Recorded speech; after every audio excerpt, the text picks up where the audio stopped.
So, I have a casual interest in psychology. It's not something that I'm particularly interested in pursuing a career of, so I don't want to commit to doing big expensive studies for it or anything.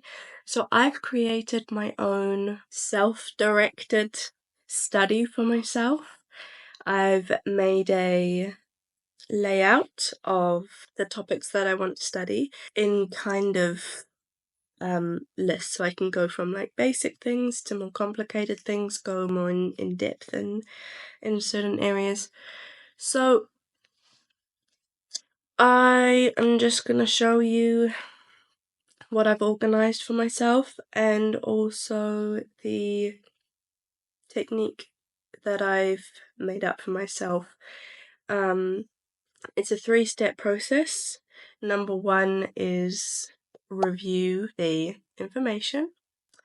Number 2 is write down the bits that I think are important and want to remember.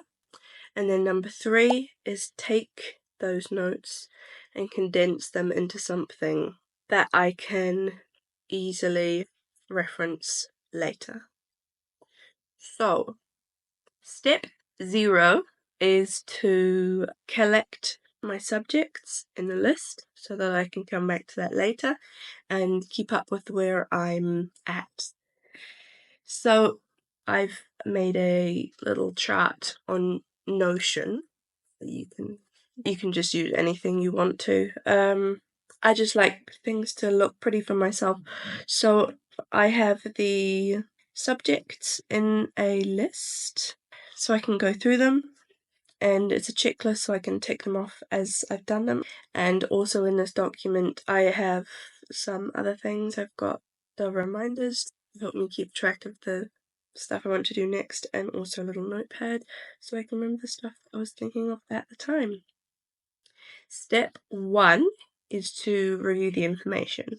So I'll go to one of the links that I made for myself and just skim through it.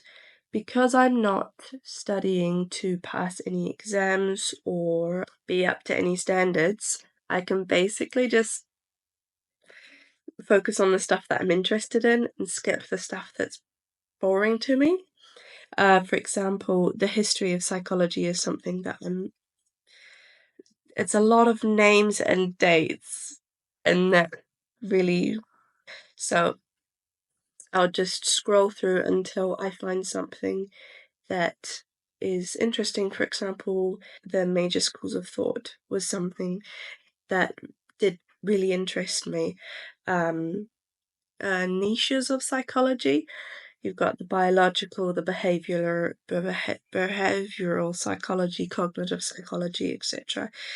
Step 2 is to go through the information and either summarize it or take out the parts that are related to what I'm trying to understand.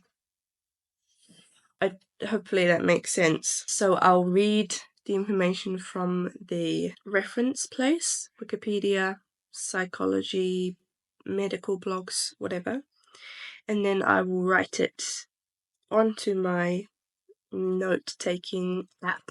For example, here, this whole section on cognitive psychology, and I summarized it into one sentence, not even a paragraph. So it's easier for me to look back on. Obviously, if I was doing a study, I would want to be concentrating on all of the details, all of the names and the dates related to it, but I'm not interested in that kind of thing at the moment. And then step 3 is then take those messy notes that I scribbled down while summarizing and turn them into something that I can come back to later, reference, and it's written down in nice text blocks, short sentences, easy to understand.